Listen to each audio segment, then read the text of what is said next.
तपाईँ हो हिजो रङ नहाल्नु भनेको आज त झन् पुरै नयाँ नयाँ पुरा भयो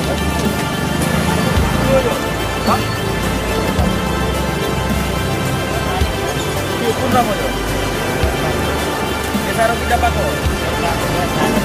साह्रो तपाईँको मात्रै हो सुत्रिमा यो के छ यो के हो कलर नगर्नु के त्यो पाइन्छ नि सस क्या त्योवाला गर्नु है भेजिटेबल सस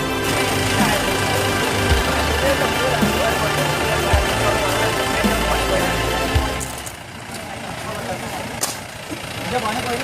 सधैँ अब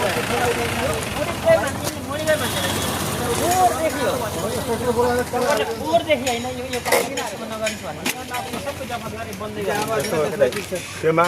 हाल्न 50 रुपियाँ मिल्दैन त्यो मिल्दैन त्योमा 50 रुपियाँ हालेपछि खाना माग्दैन के अरे